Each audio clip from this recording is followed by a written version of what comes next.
Hi hello. ഇന്ന് നമ്മൾ ചീര വിളവെടുക്കാൻ പോവാം കേട്ടോ. ഈ കാണുന്നതാണ് നമ്മൾ ചീരത്തോട്ടം. കുറച്ച് ചീരകൾ നമ്മളിവിടെ നട്ട് പിടിപ്പിച്ചിട്ടുണ്ട് കേട്ടോ. നമുക്ക് കഴിഞ്ഞ വർഷത്തെ ഉണ്ടായ ചീരയുടെ വിത്തുകളൊക്കെ ഇവിടെ തന്നെ മുളച്ച് പൊന്തി വന്നിട്ടുണ്ടായിരുന്നു കേട്ടോ. അതൊക്കെ പറിച്ച് നട്ടിട്ടാണ് നമ്മളിതാ ചീര പറിക്കാൻ പാകമായിട്ട് നിൽക്കുന്നുണ്ട്. ഇപ്പം നമ്മളിത് ചീര തോരന് വേണ്ടിയിട്ട് പറിക്കാനായിട്ട് നമ്മളിതാ ചീരത്തോട്ടത്തിലേക്ക് വന്നിരിക്കുകയാണ് കേട്ടോ.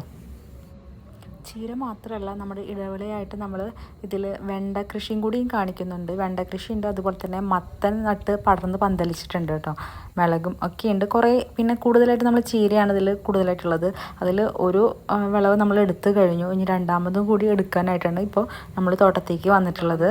നല്ല വേനൽ സമയം ആയത് കാരണം തന്നെ ഇപ്പോൾ ചീരയൊക്കെ നല്ല ഫ്രഷായിട്ട് നല്ല രീതിയിൽ വളർന്നു വന്നിട്ടുണ്ട്. ഇപ്പം നമുക്ക് ഇന്ന് വീട്ടിലൊരു ഗസ്റ്റ് ഉണ്ട്. അപ്പോൾ പിന്നെ ആൾ വെജാണ്. അപ്പോൾ എന്തായാലും മേമയാണ് വന്നിട്ടുള്ളത് കേട്ടോ. അമ്മയുടെ സിസ്റ്ററാണ് വന്നിട്ടുള്ളത്. മേമ പ്യുവർ വെജാണ്. കൂടുതൽ ഇപ്പോൾ അങ്ങനെ നോൺ വെജൊന്നും കഴിക്കാറില്ല. അപ്പോൾ മേമയ്ക്ക് വേണ്ടിയിട്ട് പറിക്കാൻ വേണ്ടിയിട്ട് കുറച്ച് ചീര പറിക്കാൻ വേണ്ടിയിട്ട് നമ്മൾ തോട്ടത്തേക്ക് ഇറങ്ങിയതാണ് കേട്ടോ. ഇത് പീച്ചിങ്ങയാണ്. പീച്ചിങ്ങ നമ്മളെ വീട്ടിൽ ആദ്യമായിട്ട് ഉണ്ടായതാണ് കേട്ടോ. അത് ഞാൻ പോയി നോക്കിയതാണ്. ഇനി നമുക്ക് നേരെ ചീരയൊക്കെ ഒന്ന് കട്ട് ചെയ്തെടുക്കാം കേട്ടോ. അത്യാവശ്യത്തിന് ചീര ഇപ്പോൾ ഉണ്ട് കട്ട് ചെയ്യാനായിട്ട്. നമുക്ക് ആവശ്യത്തിനുള്ള ചീര മാത്രമേ നമ്മൾ പറിച്ചെടുക്കുന്നുള്ളൂ.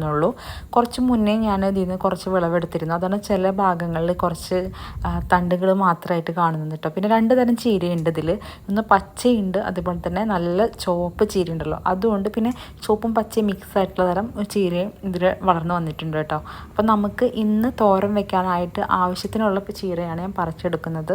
പിന്നെ നല്ല കരുത്തിൽ തന്നെ വന്നിട്ടുണ്ട് കേട്ടോ. നല്ല വലിയ ലീവ്സും ഒക്കെ ആയിട്ടുണ്ട്. ഇനി കുറച്ചും കൂടി കഴിഞ്ഞ് കഴിഞ്ഞാൽ ഇത് കതിരിട്ട് പോവാതിരിക്കുന്നതിന് മുന്നേ നമ്മളിത് കട്ട് ചെയ്ത് എടുക്കാമെന്ന് കരുതിയിട്ട് ചീരത്തോട്ടത്തേക്ക് ഇറങ്ങിയതാണ് കേട്ടോ. നല്ല വിളവ് കിട്ടാൻ വേണ്ടിയിട്ട് തന്നെ ഇവിടെ വലിയൊരു പ്ലാവൊക്കെ ഉണ്ടായിരുന്നു. നമ്മളതൊക്കെ മുറിച്ച് മാറ്റിയിട്ട് ഫുൾ വെയിൽ കിട്ടുന്ന പോലെയാണ് നമ്മളിപ്പോൾ ഈ ഭാഗം മാറ്റി എടുത്തിട്ടിരിക്കുന്നത് കേട്ടോ.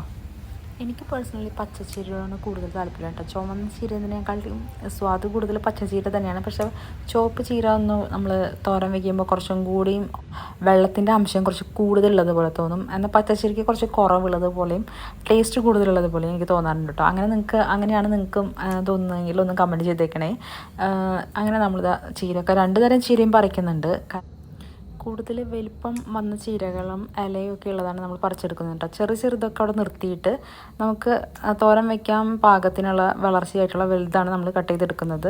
പിന്നെ നമ്മൾ ഇതിനെ നമ്മൾ രണ്ടോ മൂന്നെണ്ണമൊക്കെ മാത്രമേ വിത്തിനായിട്ട് നമ്മൾ നിർത്താറുള്ളൂ കേട്ടോ. ആ വിത്ത് വീണിട്ട് പിന്നെയും അടുത്ത വർഷത്തേക്ക് നമുക്ക് ചീര ഉണ്ടാകുന്ന രീതിയിലാണ് നമ്മൾ ചീര നട്ട് വളർത്താറ് കേട്ടോ. കാരണം നമ്മൾ ഈ വിത്തുകൾ നട്ടിട്ട് തീരെ നമുക്ക് നല്ല രീതിയിൽ ഉണ്ടായി വരാറില്ല. പിന്നെ ഇതുമ്മ തന്നെ ഉണ്ടായിട്ട് തന്നെ വിത്തുകൾ വീണിട്ട് മുളയ്ക്കുമ്പോൾ ആ വിത്തുകൾക്ക് കുറച്ചുകൂടി കരുത്തുള്ളത് തോന്നാറുണ്ട്. അപ്പോൾ അങ്ങനെയാണ് ഞങ്ങൾ ഈ ചീരത്തൈകൾ ഒക്കെ നട്ട് വളർത്താറ് കേട്ടോ. പിന്നെ അത് പറിച്ച് നട്ടിട്ടാണ് ചീരകൾ വളർത്തിയെടുക്കുന്നത്. ഇപ്പം നമ്മൾ പറിച്ചെടുത്താലും 1-2 ആഴ്ച കഴിയുമ്പോൾ നമുക്ക് അടുത്ത വിളവെടുക്കാനായിട്ടുള്ള പാകത്തിലേക്ക് എത്തും കേട്ടോ. അപ്പോൾ നമ്മൾ വീണ്ടും പോയിട്ട് അങ്ങനെ വിളവെടുക്കും. അങ്ങനെ നമ്മൾ ആഴ്ചയിൽ എന്തായാലും വീട്ടിലൊരു തോരൻ എന്തായാലും ഉണ്ടാവും കേട്ടോ. എന്തായാലും അത് നല്ല രീതിയിൽ വളർന്നതായതുകൊണ്ട് നമുക്ക് ധൈര്യമായിട്ട് കഴിക്കാമല്ലോ. അങ്ങനെയാണ് ഞങ്ങൾ ചെയ്യാറ്.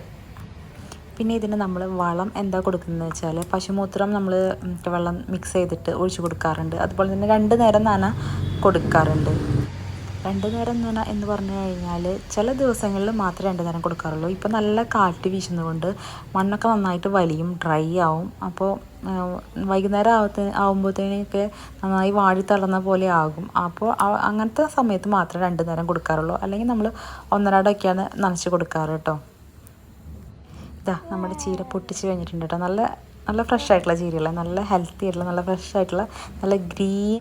എനിക്ക് ഇതൊക്കെ പോയി കട്ട് ചെയ്തെടുക്കാൻ ഭയങ്കര ഇഷ്ടമാണ് കേട്ടോ. ഞാനാണത് പോയി കട്ട് ചെയ്യുന്ന ആൾ, പറിച്ചെടുക്കുന്ന ആൾ ഞാനാണ് കൂടുതൽ ചെയ്യാറ്. ഈ ചീരയുടെ ഇടവിളയായിട്ട് നമ്മൾ വെണ്ട നട്ട് പിടിപ്പിച്ചിട്ടുണ്ട്. അത് വിളവെടുക്കാനായിട്ടൊന്നുമില്ല, പൊന്തി വരുന്നേ ഉള്ളൂ കേട്ടോ. ഇനി അടുത്ത സ്റ്റെപ്പ് നമ്മൾ ചീര കഴിഞ്ഞാൽ അടുത്ത് നമ്മൾ വെണ്ട വിളവെടുക്കുന്ന വീഡിയോ കൂടി ചെയ്യാം കേട്ടോ. എന്തായാലും നമ്മളെ വീട്ടിൽ നമുക്ക് ഇഷ്ടമുള്ള പച്ചക്കറികളാണ് കൂടുതൽ നമ്മൾ വളർത്താറുള്ളത്. അവൾക്ക് ഇഷ്ടം ചീര ഇഷ്ടമാണ്, അതുപോലെ തന്നെ വെണ്ട ഭയങ്കര ഇഷ്ടമാണ്. അപ്പോൾ ആ വെജിറ്റബിൾസൊക്കെയാണ് നമ്മൾ കൂടുതൽ കൃഷി ചെയ്യാറ്.